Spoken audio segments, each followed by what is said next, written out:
Buenas tardes y bienvenidos al vigésimo, nunca pensamos que iba a durar tanto, Agile Ice Coffee. Hoy además voy a presentarle ya a nuestro amigo Jorge Muria. ¿Qué tal, Jorge? Buenas tardes, sí. Hoy estamos muy bien acompañados. Sí, hoy con dos invitados de excepción, también los dos desde Alicante. ¿Qué tal, Sergio Gómez? Hola, buenas tardes, encantado. Y Guillermo Rodenas. Buenas tardes, ¿qué tal? Muy bien, pues y el que os habla, por supuesto, Fernando Sánchez, que está encantado de volver a estar aquí media horita con vosotros. Media horita que hoy intentamos, cuando pedimos que votemos los temas, poner siempre un poquito de todo, algo más técnico, algo más de, vamos a llamar, proceso, método, algo así, algo de organización, algo de producto, de personas, que esté un poco variadito. Hoy ha ganado, además de manera notoria, el tema más técnico, el CI/CD. Y no voy a decirlo con palabras porque una de las cosas que podemos hablar es de esa D exactamente de qué está representando, ¿no? Es Continuous Integration y Continuous, que podría ser un par de cosas. ¿Por dónde queréis que empecemos con este tema? A ver, a mí siempre me gusta asociarlo a los principios ágiles o al manifiesto. Y aquí el que más se me viene a la cabeza es el de la atención continua a la excelencia técnica y el buen diseño mejora la agilidad. Y aquí el tener unas herramientas apropiadas de integración continua o de entrega continua son fundamentales para poder reaccionar rápido ante los cambios de planes o ante cambios de requisitos o incluso en cualquier otra cosa en la que nos enfrentamos en este entorno complejo y complicado que es el desarrollo de software. Sí, a mí sí, por seguir con lo del manifiesto, a mí también me encaja mucho con lo de entregar software funcionando de manera frecuente. Y además, en el manifiesto están las dos palabras a la vez, software funcionando y frecuente, ¿no? Y creo que también encaja mucho ahí con esa parte del manifiesto. ¿Algo que tengáis en la cabeza, Sergio, Guillermo? Si no, lo que podemos hacer es entrar en un poco definir qué es esto del CI, del CD, para que quien nos esté escuchando sepa de qué estamos hablando. Todos a la vez no, por favor. Venga, Sergio, dale caña. Vale, a ver, a mí algo que me gustó, supongo que lo entraríamos más en detalle más adelante, ¿vale? Cuando se pongamos a explicar qué es y demás. Pero efectivamente, algo que creo que ha aportado muchísimo es el poder, la entrega de valor esta que estamos haciendo sin romper nada, ¿vale? Como no, me voy a la parte de testing, por supuesto. Eso creo que fue una revolución, es decir, poder subir algo y sabes que se va a ejecutar todo ahí, que va a ser vas a hacer una entrega de valor, pero que además no va a romper nada de lo que ya tienes actualmente. Estás ahorrando mucho tiempo y no sé, Guillermo a lo mejor puede decir algo más, pero creo que para mí fue una revolución el tema de poder sacar esto. Sí, bueno, ¿Vale? yo empecé a trabajar con integración continua recientemente, hace 6, 7 años como mucho. Antes siempre había trabajado, bueno, típico, ¿no? Un paquete cerradito y con todos los problemas que eso conlleva, ¿no? Mi época de desarrollador.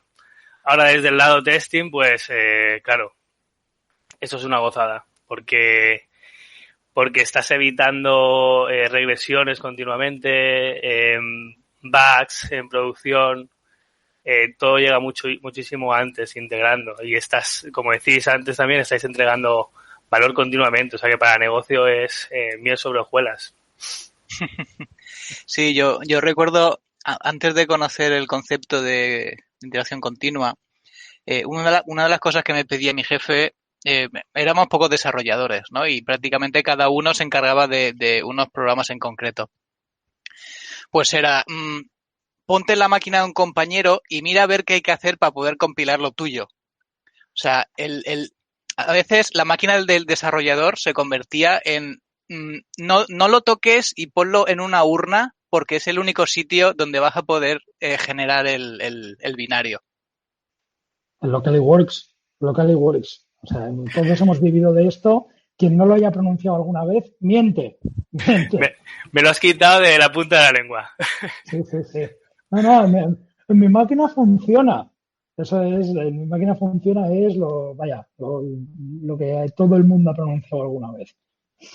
Bueno, yo quería eso, un poco explicar, porque nuestra audiencia puede tener muy diferentes niveles de qué es esto que estamos hablando, de Continuous Integration. Y luego cuando hablamos de CD, creo que podríamos diferenciar en Continuous Delivery y Continuous Deployment, ¿vale? Y diferenciar un poco de las dos cosas, ¿no? Y dentro de Continuous Deployment estaría el Continuous Delivery, y dentro del Continuous Delivery está el Continuous Integration, ¿vale? Pero estaría bien quizá que explicáramos los conceptos para que todo el mundo supiera de qué estábamos hablando. ¿Para quién quiere explicar el Continuous Integration? Sí, el límite entre uno y otro, ¿no? A ver, para mí la integración termina cuando tienes el artefacto o aquello que vas a instalar listo y preparado en un repositorio. Todo lo que ocurre después ya sería deployment y delivery. Vale. Estoy muy de acuerdo, pero está guay que... Vale. Sergio, Guillermo. Continuous Integration. Me parece bien la definición de Jorge, pero no sé hasta qué punto yo daría por... O sea, tú dices que cuando tienes ya el binario hecho, para ti ya es la integración continua, pero para mí, a partir de ahí empiezan a desarrollarse una serie de test. Uh-huh. Entonces, yo creo que para mí iría después de los test de integración, no sé si tanto de aceptación, pero por lo menos a partir de ahí sí que me parecería ya una integración continua, porque ya tienes algo un poco más sólido. Lo otro, en realidad, puede fallar por cualquier sitio. Sí, estoy de acuerdo contigo. Realmente, claro, tú preparas el binario y lo pruebas en la propia máquina de donde lo has generado. Test unitarios, test de integración. Todo eso también forma parte de la parte de integración continua. En cuanto coges eso y quieres moverlo a otro lado, sería ya parte de deployment o delivery, sí. Tienes razón.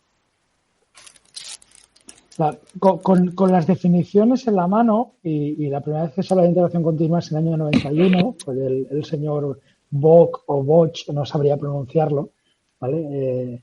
Con las definiciones en la mano, la integración continua es solo la práctica de que todos los desarrolladores van incluyendo a un repositorio central varias veces al día todo lo que van programando, ¿eh? Y lógicamente recae en la propia responsabilidad del developer que lo que está integrando funciona.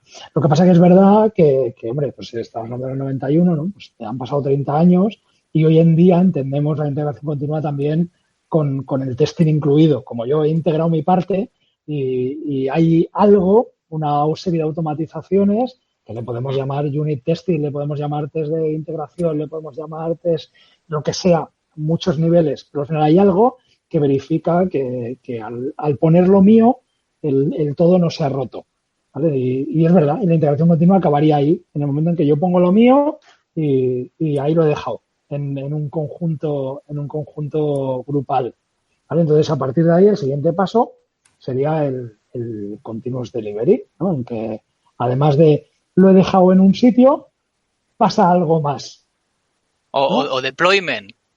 Ay, sí, es verdad. Pues, O lo deployment. he dicho muy rápido, pero es verdad. Ahora me haces dudar en...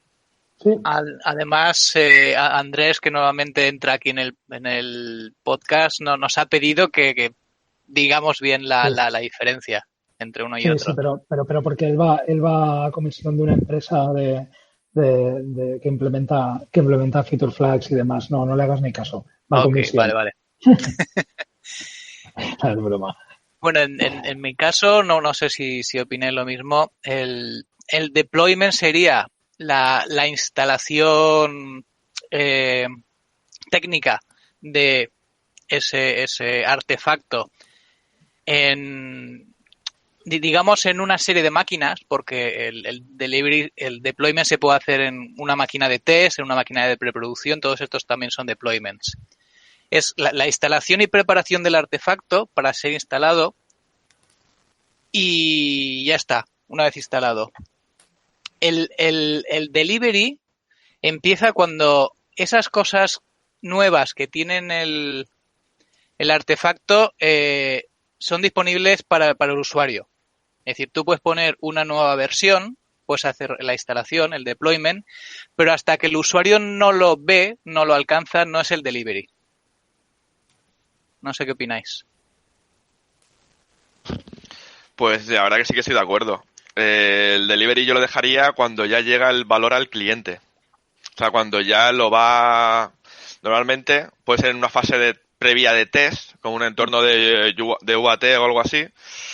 Aunque a mí me gusta más hablar del delivery ya cuando se entrega, aunque sea ya en una fase de pruebas acotadas, por nodos, ¿vale? Pero eso ya lo considero yo delivery.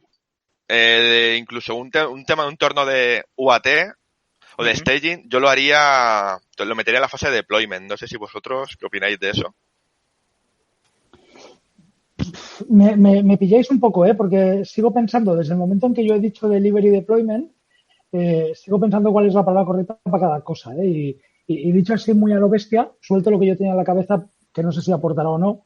Para mí uno de ellos, que yo creo que es el delivery, es que ese entregable va a algún, es que no quiero decir servidor, ¿no? Pero luego podemos hablar de virtualización, luego podemos hablar de containerización, ¿no? Podemos hablar de un montón de cosas aquí, pero va a algún sitio donde ese artefacto corre. Y el deployment no es solo que vaya a algún sitio donde ese artefacto corre, sino que va a algún sitio donde es consumido por el usuario, ¿vale? Típicamente a producción, ¿vale? Podríamos llamarle. Y para mí eso era la diferencia de delivery y deployment, ¿vale? Y encima eso, si añadimos a la empresa de la que es accionista nuestro amigo Andrés, que hace feature flagging, ¿no? Y resulta que hay cosas que pueden llegar a un entorno productivo, pero no siempre ser vistas por el usuario final, ¿no? Sino solo ser vistas a trozos o solo por alguno de ellos, todavía es menos definida esa barrera, ¿no? Entre la entrega y entre el delivery y el deployment, siendo delivery y deployment un poco lo que sea. Entonces, yo esa parte sí que la llamaría, o sea, el feature flagging, por ejemplo, sí que es una estrategia de delivery, en mi opinión, que es ¿vale? que permite subir una nueva versión a producción o a algún entorno de test y liberar aquellas funcionalidades pues que quieres liberar. Con esto se hace la estrategia de delivery también, que se llama Canary Release, que igual que las jaulitas de los canarios que ponían en las minas, que te iban diciendo dónde puede haber un escape, aquí ocurre lo mismo. Vas activando esas funcionalidades por ejemplo, en un país concreto, en una región concreta, y conforme va bien, lo vas liberando, vas activándolo en el resto de regiones. O al contrario, si empieza que va a fallar, pues vas desactivándolo en determinadas regiones. Es lo que permite el feature flagging. Entonces, no sé si coincidís en que igual el deployment sería tener una versión estable donde se han pasado una serie de tests, y el delivery ya sería una versión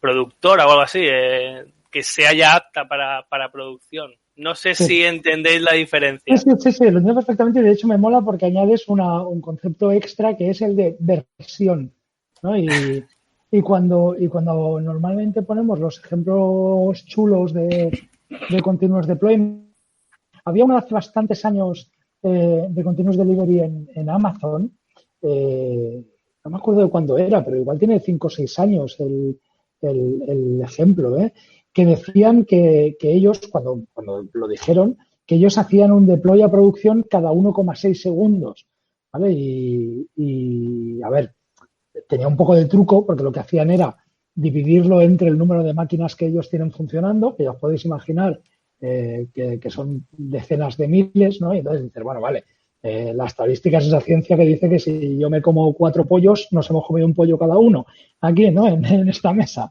Pero bueno, trampa o no, al final ellos podían decir, oye, pues es que cada segundo tenemos un deploy nuevo. Mira, he encontrado la slide por ahí tirada buscando en Google Images. En aquel momento decían cada 11,6 segundos. Pero bueno, con la trampilla esta de los diferentes hosts. Pero lo que sí que decían es que en una hora hacían 1079 deploys. Entonces dices, hostias, en un ejemplo así, el concepto estándar de versión, de release, de ponerle un lacito a un paquete y llamarle de una manera, ¿tiene sentido o ya comienza a no tenerlo demasiado? Es una buena pregunta, ¿eh? Y he encontrado en el SlideShare una slide que lo incluye, así que lo compartiremos. Esto era del 2013, es decir, esto lo hacía Amazon hace 7 años, a saber lo que están haciendo hoy en día. No, perdón, 2009, aún perdón, hacía 11 años. Una burrada. Sí, empresas como Amazon, Facebook, pues siempre han puesto sus números, ¿no? Como que estaban en cabeza de lo que es la entrega continua, ya sea de libro deploy, el poder poner versiones nuevas continuamente, que además la ventaja fundamental que tiene frente a lo que teníamos en cabeza antes, ¿no? Que es, vamos a retrasar la release porque cada vez que hacemos un release jodemos producción. Aquí no, vamos a hacerlo muy continuo porque cuando rompemos producción sabemos exactamente qué lo ha roto y podemos echar para atrás el pasito para atrás que nos permite arreglarlo. Exactamente. Ahí esa clave sí que me gusta, sí. Es lo suficientemente pequeño para saber sobre todo lo más importante, ¿no? ¿Quién lo ha roto? Lo más importante. Bueno, yo diría que cómo arreglarlo. Vale.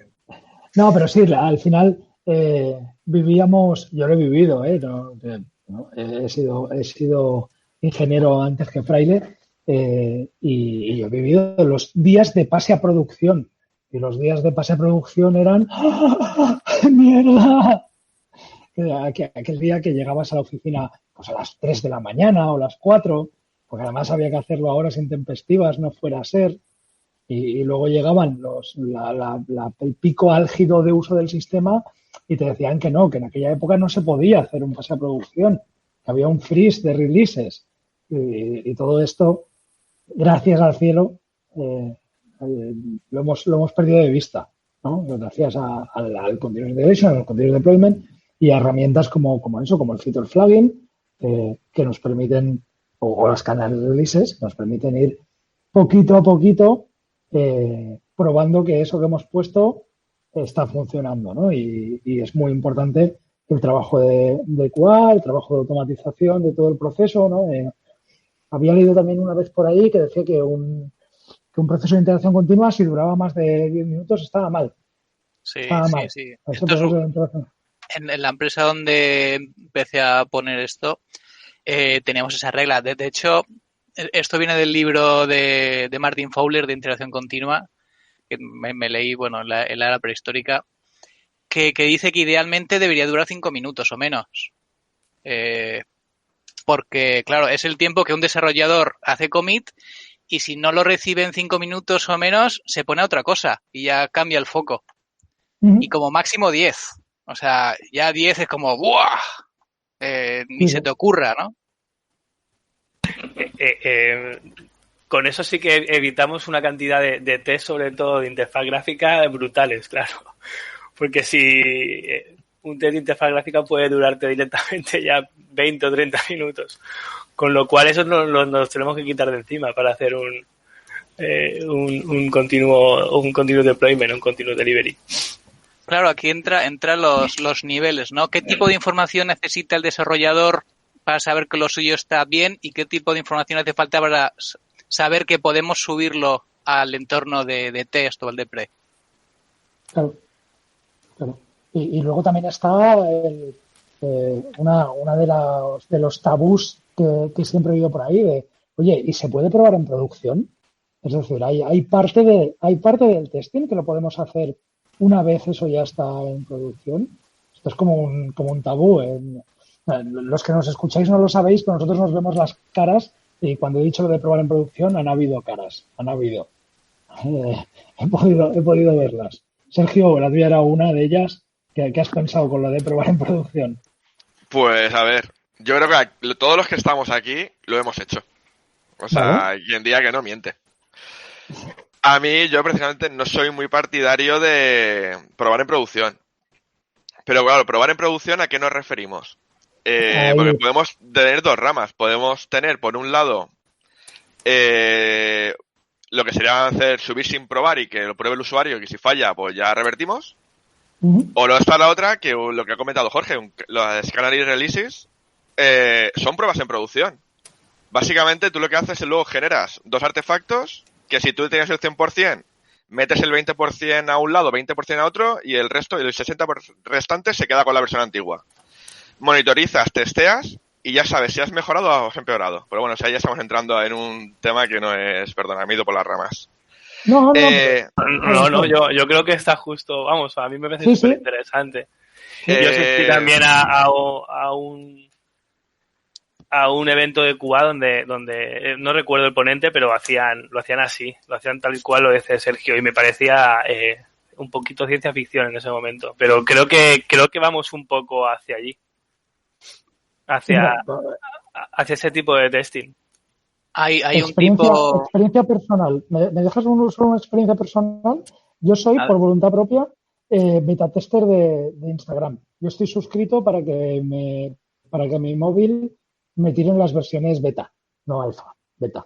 Eh, pues creo que fue el anterior que me llegó una versión nueva y es que ni se abría.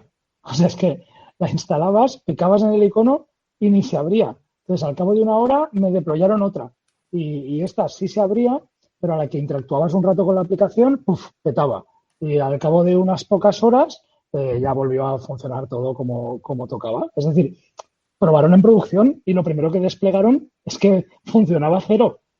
Pero eso sí, probaron a un grupo controlado de usuarios y además un grupo que saben que se pueden enfrentar a ese tipo de cosas. Y luego, por tema de sondaje y demás, entiendo que se enteraron de que estaba crasheando, pero salvaje, y actuaron en consecuencia. Claro, hay estrategias también como el Blue-Green Deployment, que es que tienes exactamente dos sistemas iguales de producción. Tú haces el deployment en una, digamos la azul, haces todas las pruebas en producción que necesitas y cuando ves que está bien, cambias como el switch, ¿no? ¡Plac!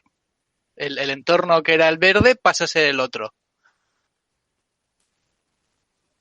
Es que al final también es un poco cuestión de la complejidad del sistema que estás probando, ¿no? O sea, nadie espera que sea igual de difícil o igual de exhaustivo probar Instagram que poner un satélite en el espacio con la ESA, ¿no? Y así veis cómo pone los satélites en el espacio la ESA, igual que despliega Instagram.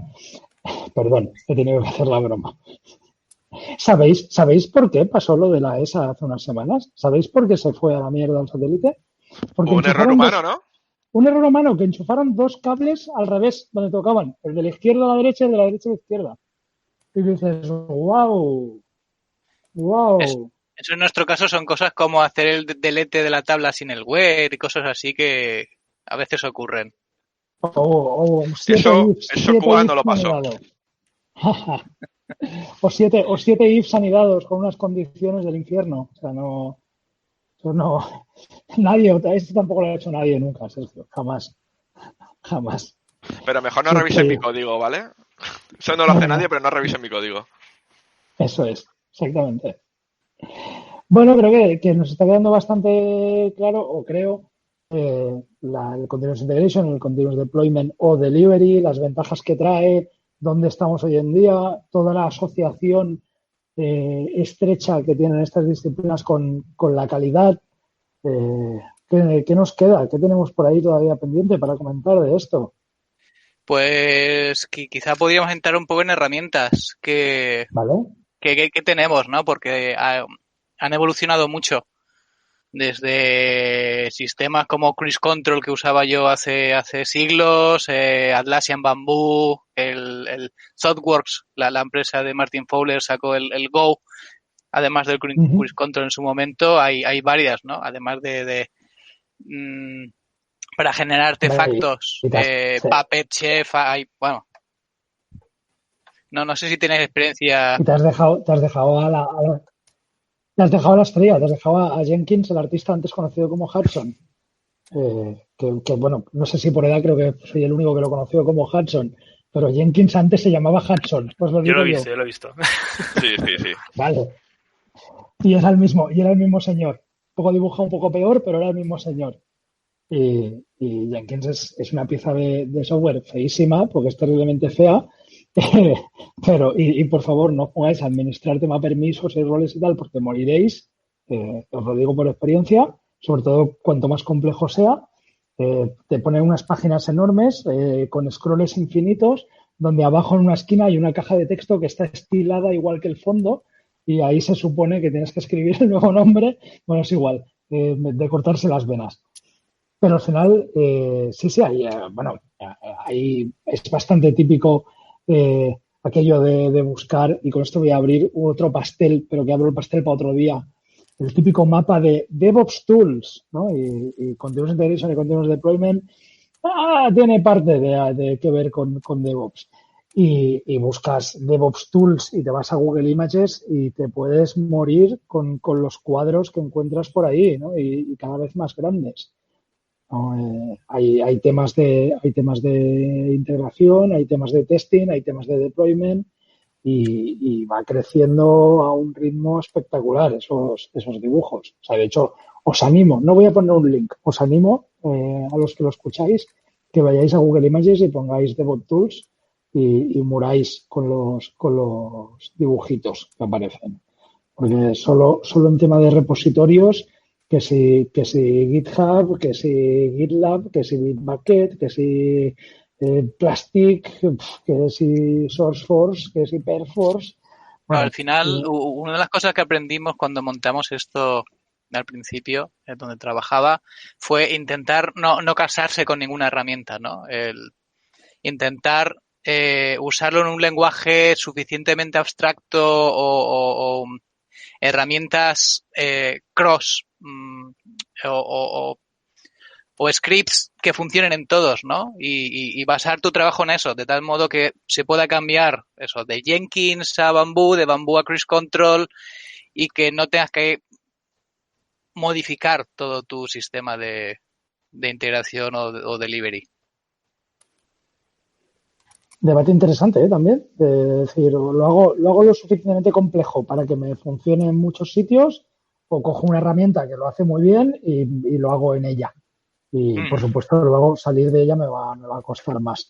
Claro. Hay debate también, sí, claro. Hay. Y igual que teníamos al principio todo el scripting de integración y delivery dentro del directorio de la herramienta, luego eso lo pasamos a repo, que dentro de cada proyecto, de tal modo que cada uno pudiera tunear y ajustar esta entrega, ¿no? Como si fuera una parte del proyecto en sí misma.